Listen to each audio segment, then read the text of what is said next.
구준엽의 아내인 대만 배우 서유원 쉬쉬위안이 48세를 일기로 갑작스럽게 세상을 떠난 가운데 천억대로 추산되는 고인의 재산 상속 문제도 도마에 올랐습니다.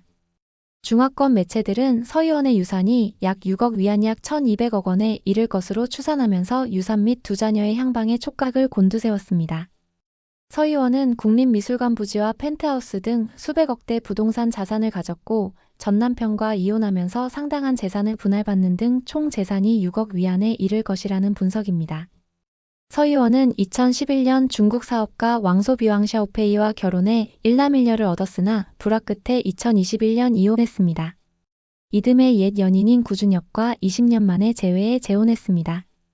두 자녀는 서유원이 양육 중이었습니다. 전 남편 왕소비는 이혼 이후에도 서유원의 약물 복용설, 불륜설 등을 무차별 폭로하며 갈등을 빚었고 이에 서유원이 사실이 아니라며 대응했습니다.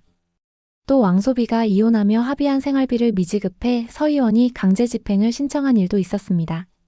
서유원의 갑작스러운 사망 이후 왕소비는 돌연 태도를 바꿔 대만에 입국하면서 기자들에게 좋은 이야기만 해달라 그녀는 내 가족이라는 언급을 남기기도 했습니다. 대만 민법에 따르면 양육권을 나눠 가진 부모 중 한 명이 사망할 경우 아이의 친권은 자동으로 나머지 부모에게 이전됩니다. 관련한 유언도 효력이 없습니다. 변호사 루추위안은 자신의 페이스북을 통해 서유원 자녀들의 양육권이 전 남편 왕소비에게 돌아간다는 의미라면서 유언장을 써도 소용없다. 서유원이 재혼했다 해도 구준엽이 두 아이를 입양한 것이 아니기 때문에 부모의 권리를 주장할 수 없다고 했습니다. 상속 재산의 경우 대만 현행법상 배우자와 2명의 미성년 자녀가 각각 3분의 1씩 균등하게 상속받습니다. 다만 미성년 자녀의 재산관리권은 보호자에게 귀속되기에 서유원 두 자녀의 경우 왕소비가 보호자로서 그 재산을 관리할 권리를 갖게 된다고 합니다.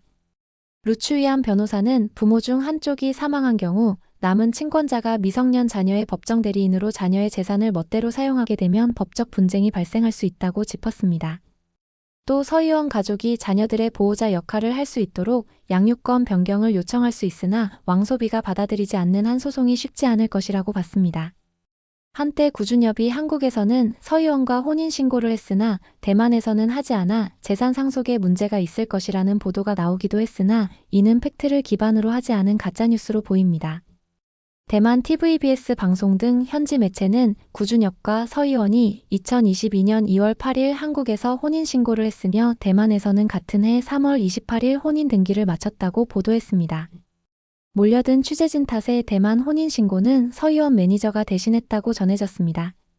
대만판 꽃보다 남자 여주인공으로 대만 금잔디로 불리며 한국에서도 인기를 얻은 서유원은 20년 세월을 뛰어넘은 남편 구준엽과 러브스토리로 한국 팬들에게도 널리 알려졌습니다.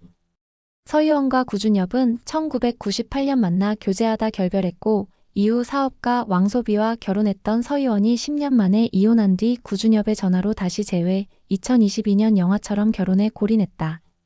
그러나 그로부터 3년 만에 서유원의 사망으로 끝내 이별하고 말았습니다.